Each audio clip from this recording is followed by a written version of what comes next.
ಶ್ರಾವಣ 5 ಶುಕ್ರವಾರದ ಮಹಾಲಕ್ಷ್ಮಿ ಹಾಡಿನ ಕಥೆ. ಶ್ರೀ ಗಣಪತಿ ದೇವಿ ಶಾರದೆಗೆ ನಮಿಸುತ್ತಾ ಕ್ಷೀರಾಬ್ಧಿಸುತ ಶಾರದೆಗೆ ಮಹಾಲಕ್ಷ್ಮಿಗೆ ಸೆರೆಗೊಡ್ಡಿ ಬೇಡಿಕೊಂಡು ಶುಕ್ರವಾರದ ಸಿರಿದೇವಿ ಲಕ್ಷ್ಮಿ ಕಥೆಯನ್ನು ಹೇಳುವೆನು. ಶ್ರೀಹರಿಯ ವಕ್ಷಸ್ಥಳದಲ್ಲಿ ನೆಲೆಸಿರುವ ಮೋಕ್ಷದಾಯಕಳಾದ ಮಹಾಲಕ್ಷ್ಮಿ ತಾಯಿ ಕರುಣಾಕಟಾಕ್ಷದಿಂ ನಮ್ಮನ್ನು ನೋಡಮ್ಮ. ಶ್ರಾವಣ ಮಾಸದ ಶುಕ್ರವಾರದಲ್ಲಿ ನಿನ್ನನ್ನು ಪೂಜಿಸಿ ಭಜಿಸಿ ಕೊಂಡಾಡುವ ಕಥೆಯನ್ನು ಆನಂದದಿಂದ ಕೇಳುತ್ತಾ ಜನರು ನಿನ್ನ ಸ್ಮರಣೆಯನ್ನು ಮಾಡುವರು. ಒಬ್ಬ ಬ್ರಾಹ್ಮಣ ತನ್ನ ಮಡದಿ ಮಕ್ಕಳೊಂದಿಗೆ ಪಟ್ಟಣದಲ್ಲಿ ವಾಸಿಸುತ್ತಿದ್ದನು. ನಿತ್ಯ ಒಂದು ತಂಬಿಗೆ ತೆಗೆದುಕೊಂಡು ತಂಬೂರಿ ಮೀಟುತ್ತಾ 1-5 ಮನೆಗೆ ಗೋಪಾಳಕ್ಕೆ ಹೋಗಿ ಬರುತ್ತಿದ್ದನು. ಅವರು ಕೊಡುವ ಪಾಕ ಸಾಮಗ್ರಿಗಳಿಂದ ಕುಟುಂಬ ನಡೆಯುತ್ತಿತ್ತು. 4 ಗಂಡು ಮಕ್ಕಳು, 4 ಸೊಸೆಯರು, 4 ಹಸುಗೂಸುಗಳು. ಹಾಸಲು ಇಲ್ಲ, ಹೊದೆಯಲು ಇಲ್ಲ, ಸರಿಯಾಗಿ ಕುಳಿತುಕೊಳ್ಳಲು ಆಸನವಿಲ್ಲ. ಹಸಿದ ಮಕ್ಕಳಿಗೆ ಕುಡಿಸಲು ಒಂದು ಒಳಲೆ ಹಾಲು ಇಲ್ಲ, ನೀರು ಮಜ್ಜಿಗೆಯೂ ಇಲ್ಲ. ಒಂದು ದಿನವೂ ನಮಗಿಲ್ಲ ಎಂದು ಹೇಳಿದವರಲ್ಲ. ಶುದ್ಧ ಸಂಸ್ಕಾರವಂತರು, ಗುಣವಂತರು, ನಿತ್ಯವೂ ಮಿತ ಭೋಜನ, ವ್ರತ, ನೇಮ, ನಿಷ್ಠೆ ತಪ್ಪಿದವರಲ್ಲ. ಈ ಕುಟುಂಬವನ್ನು ಶ್ರೀಪತಿಯ ಸತಿ ಮಹಾಲಕ್ಷ್ಮಿ ಕರುಣೆಯಿಂದ ನೋಡುವಳು. ಅಂದು ಬ್ರಾಹ್ಮಣ ಗೋಪಾಳಕ್ಕೆ ಹೋಗಿದ್ದನು. ದೇವಸ್ಥಾನ ಮನೆಗಳಲ್ಲಿ ಸುಣ್ಣ, ಸಾರಣಿ, ರಂಗವಲ್ಲಿ ಚಿತ್ರ ಬರೆದು ಕಾರಣಿ ಮಾಡಿ ಮುಂದಿನ ಬಾಗಿಲಿಗೆ ಮಾವಿನ ತೋರಣ ಕಟ್ಟುತ್ತಿದ್ದರು. ಎಲ್ಲ ಕಡೆ ಚಟ್ಟಿಗೆ ಬರೆಯುವುದನ್ನು ನೋಡಿ ನೀವು ಏನು ಬರೆಯುತ್ತಿದ್ದೀರಿ ಎಂದು ಕೇಳಿದನು. ಶ್ರಾವಣ ಮಾಸದ 2ನೇ ಸಂಪತ್ತು ಶುಕ್ರವಾರ ನಾವು ಕ್ಷೀರಸಾಗರದ ಅರಸಿಯ ವ್ರತ ಮಾಡಲು ಅವಳ ಚೆಟ್ಟಿಗೆಯನ್ನು ಬರೆಯುತ್ತಿದ್ದೇವೆ. ಬ್ರಾಹ್ಮಣನು, ನನಗೂ ಒಂದು ಚೆಟ್ಟಿಗೆ ಕೊಡುವಿರಾ ಎಂದು ಕೇಳಿದಾಗ ಸಂತೋಷದಿಂದ ಕೊಟ್ಟರು. ಅದನ್ನು ಭಕ್ತಿಯಿಂದ ತೆಗೆದುಕೊಂಡು ಗೋಪಾಳಕ್ಕೆ ಹೋದ ಮನೆಗಳಲ್ಲಿ ಗೋಧಿ, ಅಕ್ಕಿ, ಬೇಳೆ, ತುಪ್ಪ, ಬೆಲ್ಲ ಇವುಗಳನ್ನೇ ಕೇಳಿದನು. ಭಕ್ತಿಯಿಂದ ತಂದು ಕೊಟ್ಟರು. ಪದಾರ್ಥಗಳನ್ನು ತಂದು ಹೆಂಡತಿಗೆ ಕೊಟ್ಟು ಅಂದಿನ ವಿಚಾರವನ್ನು ಹೇಳಿದನು.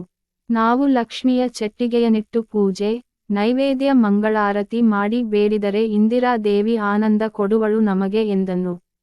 ಅಂಥ ಸಿರಿದೇವಿ ಮಹಾಲಕ್ಷ್ಮಿ ಪೂಜೆಯ ದಿನ ಊಟಕ್ಕೆ 1-2 ಬ್ರಾಹ್ಮಣ ಮುತ್ತೈದೆಯರಿಗೆ ಹೇಳೆಂದನು. ಬೆಳಗಾಗುತ್ತಲೇ ಎದ್ದ ಚಿಕ್ಕ ಸೊಸೆ ಎಣ್ಣೆ ಕುಂಕುಮ ಕೈಯಲ್ಲಿ ತೆಗೆದುಕೊಂಡು ಮುತ್ತೈದೆ ಕರೆಯಲು ಹಾದಿಯಲ್ಲಿ ನಡೆಯುತ್ತಿದ್ದಳು. ಚಿನ್ನದ ಪುತ್ತಳಿಯಂತಿದ್ದ ಮುತ್ತೈದೆ ಎದುರಿಗೆ ಬಂದು ಕೇಳಿದಳು. ಹುಡುಗಿ, ನೀನು ಎಲ್ಲಿಗೆ ಹೋಗುವೆ? ನಿಮ್ಮ ಮನೆಯಲ್ಲಿ ಅಡುಗೆ ಏನೇನು ಮಾಡುವರು? ನಿನ್ನ ಕೈಯಲ್ಲಿ ಹಿಡಿದೆಣ್ಣೆ ಕುಂಕುಮ ಇನ್ನಾರಿಗೆ ಕೊಡುವೆ, ನನಗೆ ಕೊಡು ಎಂದಳು. ಮುತ್ತೈದೆ, ಯಾರಾದರೇನು ಗೋಧೂಳಿ ಸಮಯಕ್ಕೆ ನಮ್ಮ ಮನೆಗೆ ಬಾ ಎಂದು ಕರೆದು ಮನೆಗೆ ಬಂದು ಅತ್ತೆ ಮಾವಗೆ ಹೇಳಿ ಹಿಗ್ಗಿದಳು. ಮನೆ ಮುಂದೆ ಸಾರಿಸಿ ರಂಗೋಲಿ ಬರೆದು ಗೋಡೆಗಳಿಗೆ ಸುಣ್ಣ ಕಾರಣಿ ಮಾಡಿದರು. ಬಾಗಿಲಿಗೆ ತಳಿರು ತೋರಣ ಕಟ್ಟಿ ಸಂಭ್ರಮದಿಂದ ಎಣ್ಣೆ ನೀರು ಎರೆದುಕೊಂಡರು.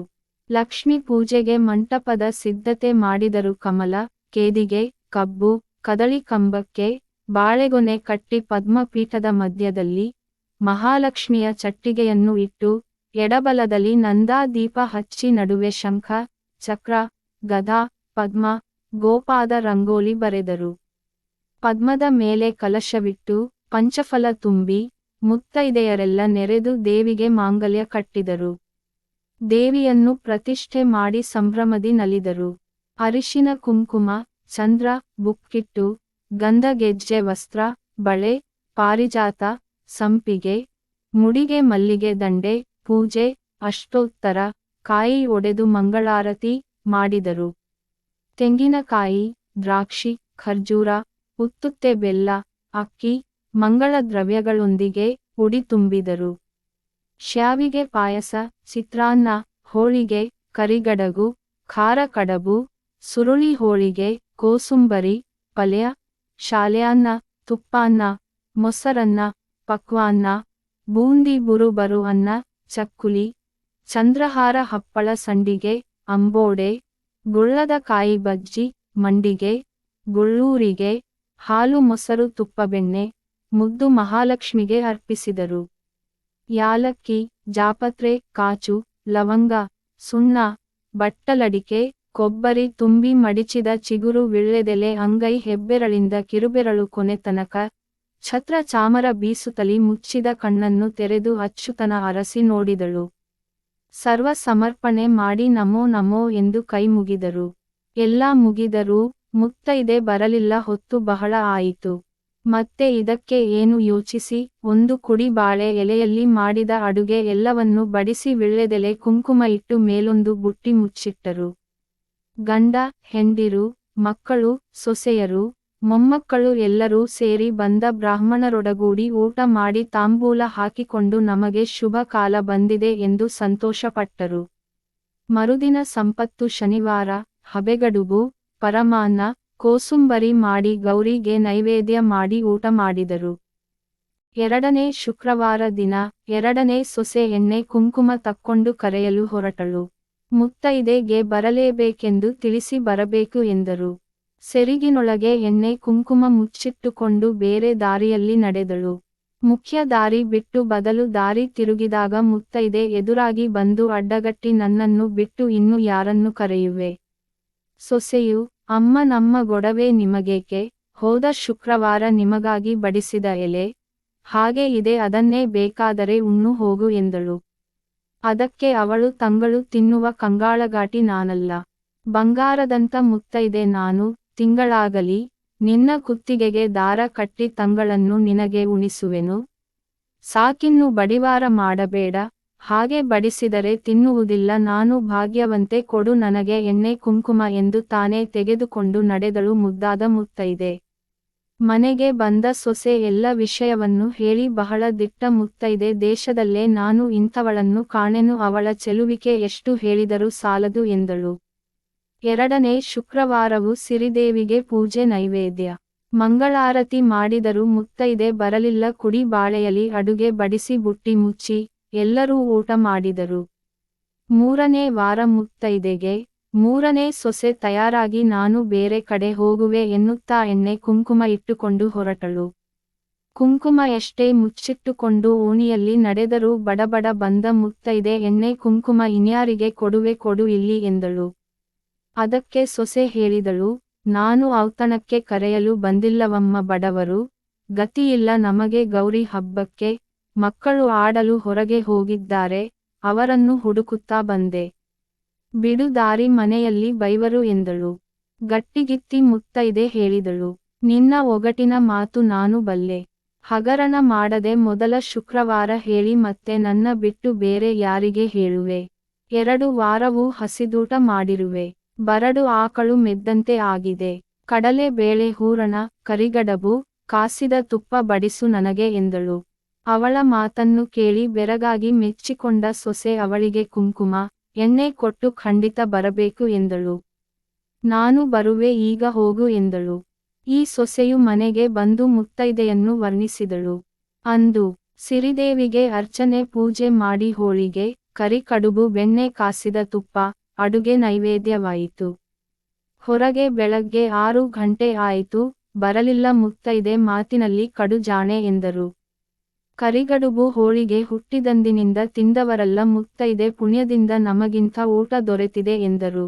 4ನೇ ವಾರ ಹಿರೇ ಸೊಸೆ ಕುಂಕುಮ ಎಣ್ಣೆ ಹಿಡಿದು ಮುಚ್ಚಿಟ್ಟುಕೊಂಡು ದೊಡ್ಡ ಬಾಗಿಲು ಬಿಟ್ಟು ದಿಡ್ಡಿ ಬಾಗಿಲ ಮುಂದೆ ಸದ್ದು ಮಾಡದೆ ಹೊರಟಳು.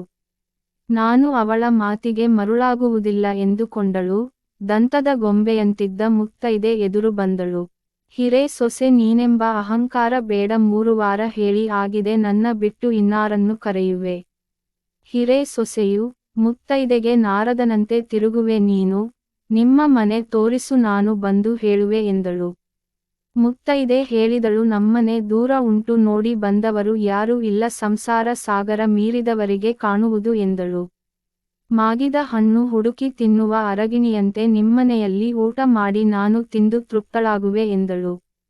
ಮಾಯಾದೇವಿ ಮಾತೆಗೆ ಮರುಳಾದ ಹಿರಿಯ ಸೊಸೆ ಕುಂಕುಮ ಎಣ್ಣೆ ಕೊಟ್ಟಳು. ಬರವಳೆಂದುಕೊಂಡು ಮನೆಗೆ ಬಂದು ಎಲ್ಲವನ್ನೂ ವರ್ಣಿಸಿದಳು. ಪುನಃ 4ನೇ ವಾರವೂ ಮುತ್ತೈದೆ ಬರಲಿಲ್ಲ. 5ನೇ ಕಡೆ ಶುಕ್ರವಾರ ಬ್ರಾಹ್ಮಣ ತನ್ನ ಪತ್ನಿಗೆ ಕರೆದು ಬರಲು ಹೇಳಿದ. ಎಣ್ಣೆ ಕುಂಕುಮ ತಗೊಂಡು ಬೀದಿ ಬಿಟ್ಟು ಬೇರೆ ಹಾದಿಗೆ ಬಂದಳು. ಮೈತುಂಬ ಸೆರಗು ಹೊದ್ದು ಕಾಣದ ಹಾಗೆ ನಡೆಯುತ್ತಿದ್ದರೆ ಎದುರಿಗೆ ಬಂದಳು ಮುತ್ತೈದೆ. ನೋಡಮ್ಮ, ನಾವು ಬಡವರು, ಮುತ್ತೈದೆಗೆ ಹೇಳೋಣವೆಂದರೆ ಅಡ್ಡ ಬರುವೆ, ಕರೆದರೆ ಬರುವುದಿಲ್ಲ, ನಿನ್ನನ್ನು ಹೇಗೆ ಒಪ್ಪಿಕೊಳ್ಳಲಮ್ಮ ಎಂದಳು. ಮುತ್ತೈದೆ ಹೇಳಿದ ನಾ ಗಂಡು ಮಕ್ಕಳ ಭಾಗ್ಯ ಹೊಂದಿರುವ ನೀನು ಕರೆದರೆ ಬರುವುದಿಲ್ಲ ಎನ್ನಲಾರೆ, ನಾನು ಎದುರಿಗೆ ಬಂದರೆ ನಿಮಗೆ ಶುಭ ಶಕುನ ಆಗುತ್ತದೆ. ಕಬ್ಬಿನ ಮೇಲೆ ಜೇನು ಇಟ್ಟಂತೆ ಬರುವೆನು, ಸಾವಕಾಶವಾಗಿ ಅಡುಗೆ ಮಾಡು, ಸೂರ್ಯ ಮುಳುಗೋ ಸಮಯಕ್ಕೆ ಬರುವೆ, ಮನಕ್ಕೆ ಸಂದೇಹ ಬೇಡ. ನಾನು ಬರುವ ವೇಳೆಗೆ ಸ್ವಾಗತಕ್ಕೆ ತಯಾರಿ ಮಾಡು, ಅಂಗಳ ಸಾರಿಸಿ ರಂಗೋಲಿ ಹಾಕಿ ತೋರಣ ಕಟ್ಟು, ಅರಮನೆ ಬಾಗಿಲ ಮುಂದೆ ದೀಪವಿಡು, ಮಡಿ ಸೀರೆ ಬಿಟ್ಟು ಪಿತಾಂಬರಗೂಂಡು, ಕಡಕ ಕಂಕಣ ಕೈಯಲ್ಲಿ, ಮುತ್ತಿನ ಮುಖರ ಅಡ್ಡಿಕೆ, ಬುಗುಡಿ, ಕಳಶ ಕನ್ನಡಿ ಹಿಡಿದು ಕದಲಾರತಿ ಮಾಡು, ಚಿನ್ನದ ತೂಗು ಮಂಚ ಹಾಕು. ಇದನ್ನು ಕೇಳಿದ ಬ್ರಾಹ್ಮಣನ ಪತ್ನಿ, ತಾಯಿ ನಾವಿರುವುದು ಅರಮನೆಯಲ್ಲ, ಮೂರಂಕಣ ಮನೆ, ಮುಂದೆ ಮುರುಕು ಚಪ್ಪರ, ತೂಗು ಮಂಚವಿಲ್ಲ, ಮರದ ಮನೆ, ಮಂಗಳಸೂತ್ರ ಹೊರತು ಬಂಗಾರ ಕಂಡವರಲ್ಲ. ಊಟಕ್ಕೆ ಬಾಳೆ ಎಲೆ, ಅಂಚೊಡಕು ಹಿತ್ತಾಳೆ ತಟ್ಟೆಯಲ್ಲಿ ಎಲೆ ಅಡಿಕೆ ಸುಣ್ಣ, ಮಡಿ ಸೀರೆ ಬಿಟ್ಟರೆ ಉಡಲು ಇನ್ನೊಂದು ಇಲ್ಲ. ಪೀತಾಂಬರ ಕಣ್ಣಲ್ಲೂ ಕಂಡಿಲ್ಲ, ಕಡಗ ಕಂಕಣ ಕೇಳಿಲ್ಲ, ಕರಿ ಗಾಜಿನ ಬಳೆ ಕೈಗಳಿಗೆ, ಹುಟ್ಟು ಬಡವರು ನಾವು ನಿತ್ಯ ಯಾತ್ರೆಯಲ್ಲಿ ಬದುಕುವರು. ಕೈಮುಗಿದು ದಯಮಾಡಿ ಬಾಮ್ಮ ಎಂದಳು. ಸಡಗರದಿ ಹೊರಡಲು ಅನುವಾದಳು ಮಹಾಲಕ್ಷ್ಮಿ. ಎಣ್ಣೆ, ಅರಿಶಿನ ಹಚ್ಚಿ ಕಸ್ತೂರಿ ಬೆರೆಸಿದ ಬಿಸಿ ನೀರು ಎರೆದುಕೊಂಡಳು. ಸುರಳಿ ಕೂದಲು ತಿದ್ದಿ, ಚೌರಿ ರಾಗಟೆ ಹಾಕಿದಳು. ನಾಗರ, ತಿರುಪು, ಹೆರಳಿಗೆ ಬಂಗಾರ, ಗಿಳಿಗೆಜ್ಜೆ, ಬೈತಲೆ ಬೊಟ್ಟು, ಕೇದಿಗೆ ಅರಳುಮಲ್ಲಿಗೆ ಮಾಲೆ ಮುಡಿದಳು. ಉಟ್ಟಳು ಬಿಳಿಯ ಪಿತಾಂಬರ, ಹೊದ್ದಳು ಹೊಳೆವ ವಜ್ರದ ಸೆರಗು, ತೊಟ್ಟಳು ಮುತ್ತಿನ ಮಣಿಕುಪ್ಪಸ, ಕಟ್ಟಿದಳು ವಜ್ರದ ವಂಕಿ ನಾಗಮುರುಗಿ. ಅಡ್ಡಿಕೆ ಕೊರಳಿಗೆ ದೊಡ್ಡ ಸರಿಗೆ ಮುತ್ತಿನ ಸರ, ಕೆಂಪು ತಳಕು ಹೊಳೆಯುವ ಕಂಠಾಭರಣ, ಪುತ್ತಳಿ ಸರ, ಚಂದ್ರಹಾರ, ಮೋಹನಮಾಲೆ, ಪಚ್ಚೆ ಮಾಣಿಕ್ಯ ರತ್ನದ ಪದಕ. ನಡುವಿಗೆ ವಡ್ಯಾಣ ನವರತ್ನ ಪಟ್ಟಿ, ವಾಲೆ, ಬುಗುಡಿ, ಜುಮುಕಿ, ಕೆಂಪಿನ ಮಾಟಿ. ಸಿಂಧೂರ ಅರಿಶಿನ ಕುಂಕುಮ ಹಚ್ಚಿದಳು. ಪಿಲ್ಲಿ ಕಾಲುಂಗುರ, ಘಲ್ಲು ಘಲ್ಲೆಂಬ ಗೆಜ್ಜೆ, ಪುತ್ತಳಿ ಗೊಂಬೆ ಬಳುಕುತ ನಡೆದಳು. ಥಳ ಥಳಿಸಿತು ಬೀದಿ, ಬಂದಳು. ಗಜಗಮನೆ, ದೇವಲೋಕದ ಸುಂದರಿ ಬಂದಳೋ, ಹರನ ಸತಿಯೋ, ಅರಸುತ್ಲೋ, ನೋಡಿದ ಪ್ರಭೆಗೆ ಮೂರ್ಛೆ ಬೀಳುವರು. ವೈಕುಂಠದಿಂದ ಬಂದಳು ಕೊಲ್ಲಾಪುರ ಮಹಾಲಕ್ಷ್ಮಿ. ಕೈಮುಗಿದರು, ಸಾಷ್ಟಾಂಗವೆರಗಿದರು, ಇತ್ತ ಬಾ, ಅತ್ತ ಬಾ ಎಂದು ಕರೆದರು. ಸಂಪತ್ತು ಶುಕ್ರವಾರ ಸಾಕ್ಷಾತ್ ಲಕ್ಷ್ಮಿ ಬಂದಳು. ರಾಜಾದಿರಾಜರೇ ನೋಡಿದರು. ಲಾಜಾವರದ ಗೊಂಬೆಯಂತೆ ಭೋಜನಕ್ಕೆ ಎತ್ತ ಹೋಗುವಳೋ ಎಂದು ಕಾದಿಹರು.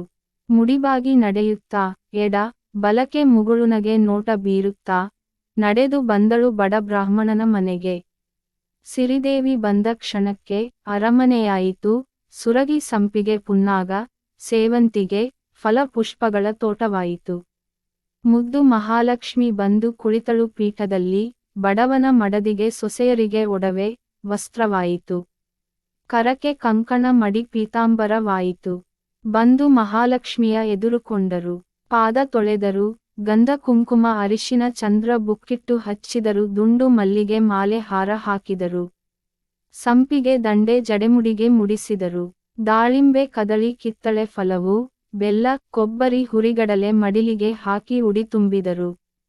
ಹೆಜ್ಜೆಯ ಮೇಲೆ ಹೆಜ್ಜೆಯ ಇಕ್ಕುತ್ತಾ ಗೆಜ್ಜೆ ಕಾಲ್ಗಳ ದನಿಯ ತೋರುತ್ತ ಮಜ್ಜಿಗೆಯೊಳಗಿನ ಬೆಣ್ಣೆಯಂತೆ ಭಾಗ್ಯದ ಲಕ್ಷ್ಮಿ ಶ್ರಾವಣ ಮಾಸದ ಸಂಪತ್ತು ಶುಕ್ರವಾರ ಬಂದೇ ಬಿಟ್ಟಳು. ಹಾಡುತ್ತಾ ಸುಮಂಗಲಿಯರು ಮುತ್ತಿನ ಆರತಿ ಬೆಳಗಿದರು ಶ್ರೀಲಕ್ಷ್ಮೀ ದೇವಿಗೆ. ಪಕ್ಕನೆ ಬಂದ ಮಹಾಲಕ್ಷ್ಮಿ ದೇವರ ಮನೆಯಲ್ಲಿ ಚೊಕ್ಕ ಚಿನ್ನದ ಕೊಡವಾಗಿ ನವರತ್ನ ಕೆತ್ತಿದ ತೂಗು ಮಂಚದಲ್ಲಿ ಕುಳಿತಳು.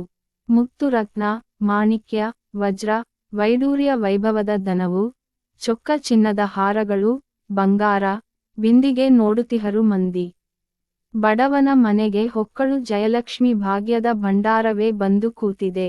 ಬಡಿಸಿಟ್ಟ 4 ವಾರದ ಎಲೆ ತೆಗೆದು ನೋಡುತ್ತಲೇ ಅಣಿಮುತ್ತು ಪಾಕ ಎಲೆಯ ತುಂಬಾ, ಬಂಗಾರದ ಬಾಳೆ ಎಲೆಯಲ್ಲಿ ತುಂಬಿತ್ತು. ಬಂದು 4 ಮಂದಿ ಸೊಸೆಯರು ಹಂಚಿಕೊಂಡರು ಚಿನ್ನದ ಒಂದೊಂದು ಎಲೆಯನ್ನು. ಹಿಂದೆ ಮಾಡಿದ ಪುಣ್ಯ ಇಂದು ಒದಗಿದೆ ಎಂದು ಹರುಷಾದಿ ನಲಿದರು. ದೇವಿ ಮಹಾಲಕ್ಷ್ಮಿಗೆ ಕರ್ಪೂರದಾರತಿ ಮಾಡಿ ಕಾಯಿ ಒಡೆದರು. ಅರಿಶಿನ ಕುಂಕುಮ ಹಚ್ಚಿದರು. ಪತ್ತಲು ಸೀರೆ ಕುಪ್ಪಸ ಲಕ್ಷ್ಮಿಗೆ ಉಡುಗೊರೆ ಕೊಟ್ಟರು.